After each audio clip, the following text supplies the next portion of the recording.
This is the Cal 101 podcast on Cape Atlantic Live. Here's your host, Nick Kosko.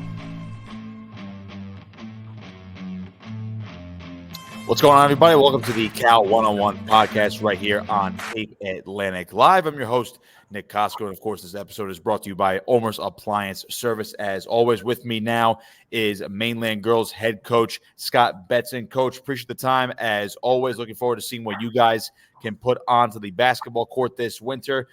First off, what's the offseason and the preseason been like? I know you guys are opening up this weekend down in Orlando, a rarity it seems like for South Jersey teams, but I got to imagine you guys are pretty excited for the year. Yeah, we're pretty excited about that opportunity. We got a pretty special group of seniors who have been through a lot. These girls were freshmen during the COVID season, and they've done a ton for the program. So actually, prior to COVID, we used to go every other year and haven't been able to make it happen since. So I'm really excited about bringing this group down. And it's good. Been a really good offseason. We brought back pretty much everybody. We lost our sixth man from last year, brought back the whole starting five. And so we're looking to build on our success from last season. So when you bring back the whole starting five, I'm curious about usually there's a lot of development in the offseason. Again, you're going to have more roster turnover. Again, you have new freshmen into the program, and you have to kind of you have to probably just insert everybody into their specific roles and see who can develop faster. So aside from just your basic development over the course of the offseason, knowing that you had your starting five back, what did that do for you and your staff throughout the entire summer leading into the winter? Yeah, I mean, it's super helpful. A good amount of that time is often spent, installing, teaching, offense that is pretty new for girls and having them work on spots that they may not have been in before. So what that allowed us to do is really kind of dig into the details and nuances of some of the things we want to do on offense and defense. But having said that, we also brought in a pretty strong freshman class we're really excited about. So there's still quite a bit of that going on, but just in terms of the starters, just their comfort level with, what it is that we're looking for and trying to do just makes it so much easier just to kind of build and instead of kind of spend a lot of time with like the bread and butter stuff, we can just add wrinkles and twists to things and just, have a couple of quick calls that are just a little extra looks that we can get if we're ever kind of bogged down in a set or in a point in a game where we can feel like we can just kind of steal baskets here and there because they it's not just that they're experienced. Like we have a lot of, primary sport basketball girls who really, really enjoy it. So all that stuff just allows us to do more, as the coach said. No doubt. Again, that starting five did lead you guys to a 26-3 record last year, won the Cape Atlantic League tournament. Obviously fell short, though, in the South Jersey Group 3 finals to rival Ocean City. So we'll get into that a little bit as well. I'm curious about couple of the players that are back on your starting five, obviously Casey Bretonis and, of course, the major twins, Bella and Ava. Some of the best players here in South Jersey. They're all getting college looks. I know the majors are both going to their Westchester commits as of a couple months ago. So excited to see what they can do at the next level as well.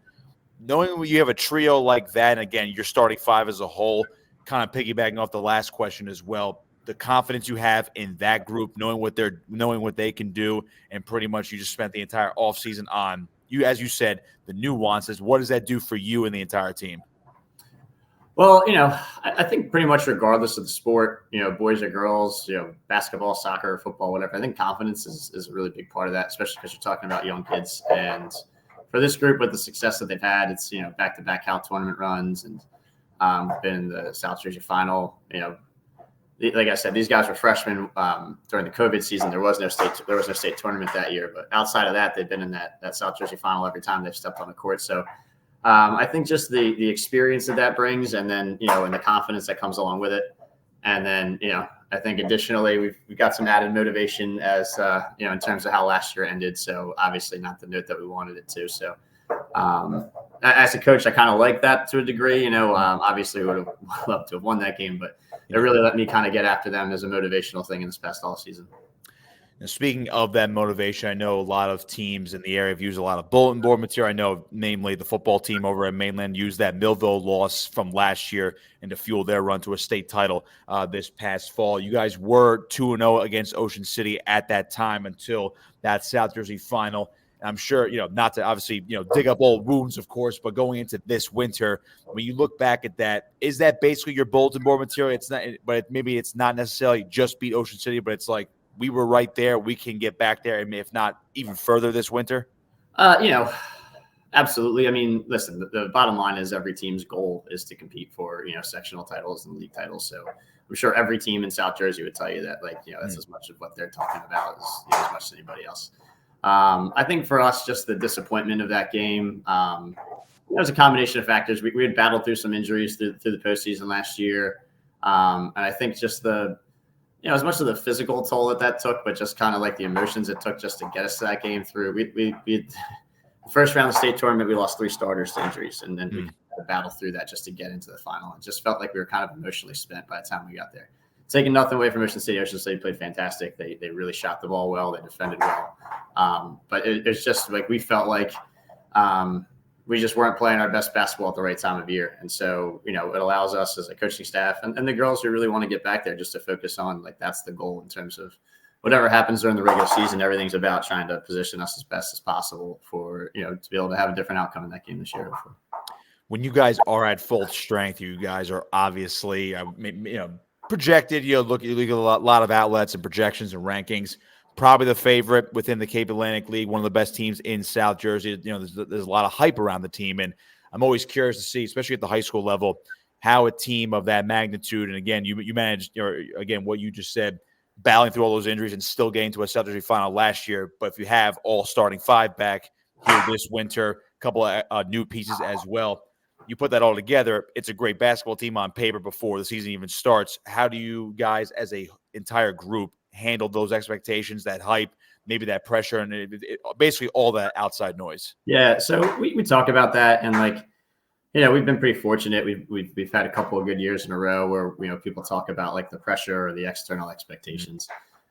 Basically, what we talk about is the only expectations that matter are the people who are in the room, the people who are with us every day, and our expectations aren't really about honestly, the wins and losses. We expect to compete all the time, but people will talk about the final score or how many wins did you get last year. Our only expectation is just that we're playing as best as we can, and we believe that regardless of who we're playing against in the schedule, if we're just playing the right way, if we're playing up to our potential, then all the rest of that stuff will kind of take care of itself. I know that sounds like cheesy coach talk because that's the thing that coaches say a lot, but it really is true. They're a super talented group. If we play well, then odds are we'll probably come out in a good position at the end of the game. And there's nights where we talk about we might win a game without having played well, and so that's not the expectation either. So in terms of the external stuff, I think that's just stuff for people on the outside to have fun with, and it makes high school sports really interesting and cool for people who like to pay attention to it. But from our perspective, we're just trying to focus on playing really well every day. Take me back to a couple of years ago, if not about 3-4 years ago now. You mentioned that COVID season, this senior class that were freshmen at that time, the adversity they had to face. Again, like everybody had to, it was just a weird time to play high school sports, college sports, where you name it, for that year and a half, if not 2-year stretch. Going from that to the development over the course of the years, having actual off seasons, actual seasons right after that, and seeing the success that you guys have had in recent years, especially, what's that been like? Especially for you as the head coach, what's that timeline been like for you, seeing the development of each of these girls from when they were freshmen to now where they are as seniors, where they're some of the best players in South Jersey? So I think there's a couple of things to that. When I think back to that COVID year, kind of one of the things that sticks out in my mind is how many teams didn't get to play. I mean, no one got to play a full schedule, but how many teams didn't even make it to the partial schedule that we were allowed to play? And one of the things that stood out to us was we never had a shutdown. We never had anybody, and obviously there's a lot of luck involved in that, but I think It also spoke to how serious that group took it, and they didn't want to do anything that could jeopardize their ability to play out that season, even though there wasn't any championship to play for. That group just kind of spent that year together, and they're kind of insulated in their own little bubble because they knew that would help our chances of being able to continue to play. This group, it was freshmen them, and obviously they had the blessing of some really special upperclassmen that kind of showed them what, how the program works and what the expectations are, whether it be, that the senior we had that year was Lila Shane, who was a really nice player for us. And then the juniors were Cam Dirks and Caitlin Boggs, who then, the next year they came back and we made it to the state championship run. We lost to Sparta. So they were really blessed from obviously a talent perspective. They're super talented, but just the timing of all of this stuff is really important. And they had a really nice group around them to kind of show them how it is that we do things and what we expect to do. And what's been really cool is to watch that group who came in. We were talking about the other day, they called themselves the babies. We were the babies that year. And how the babies have now become the older girls who are now ushering in this new group of freshmen that we also feel like is pretty talented, and kind of showing them like, this is how things are done. This is the expectation. This is, how we work at practice. And it's just cool to watch that just continue to kind of turnkey from one group to the next. You mentioned how cool it is to see one group from the next, one class from the next, and basically these 4-year gaps from one to the next, and just see the talent that rolls in. You can go back just a handful of years ago. Kylie Watson, she goes on to play Division I basketball. She's over at Notre Dame right now, obviously, for those who are uninformed with the transfer portal at this point. But when you look at a player like her, again, the players you have on this roster now with the majors and Bratonis, they're going to be playing college basketball at the next level. I got to imagine as a head coach that is very prideful for you, knowing that not only are you helping them on the court get to college because of their skill level, but it's got to be a good feeling knowing that a lot of the players, regardless if they even play basketball, maybe they get college looks because they're decent enough, but they end up not playing at the next level, but they still go to college. I got to imagine the transition that you're helping them with is maybe one of the best things about coaching. I mean, that's an interesting way of looking at it, just because how to start. My experience of what you're talking about really kind of started with Kylie. We've had a couple of players who went on to some nice Division III careers before Kylie got to us.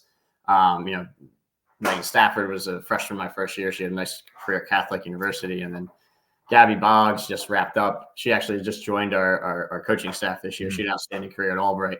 But then obviously Kylie, with the level of player she was, just kind of put us on a whole nother level. My kids are old enough to be playing basketball. My daughter's really into it. And the other day we sat down, we were just watching Sports Center, and they had a whole bunch of women's college highlights on. And for whatever reason, it was just fortuitous enough where I was able to sit down and say hey, we coached against that girl. We saw 3 or 4 girls that we happened to, bump into along the way, in the years that Kylie was here or after. Right. So it's just been really cool. And in terms of helping these girls to their college career, I mean, the reality is that they do a lot of that on their own. They just work really hard. And these kids are all, like I said, they're primary basketball players. And they probably would have gotten themselves to that level with or without any help from me, just because of how talented they are and how hard they work at it. To have, I went from having one scholarship athlete in my career in Kylie up until this group. And now we've got, the Mazers are both going to play Division II. Casey's going to play at UMass. And then Sydney Stokes is also a preferred walk-on at Fairleigh Dickinson to play for Coach Gately. So it's been I think that speaks more to the girls than it does anything about me. So with that, and again, when they are able to play at that level, whether it's Division I or you mentioned Division II or III, again, we go back to the expectations part of it. You look at this loaded Cape Atlantic League now, how it's just developed, and I've asked every coach this, how it's developed over the last 5 to 10 years on the boys' side and the girls' side. Used to be very top-heavy, but now instead of going about maybe 2 to 4 teams deep, it probably goes about 5 to maybe up to 9 teams deep at this point. Anybody can beat anybody. Anybody can win the Cal tournament at the end of the year and make a run of the playoffs.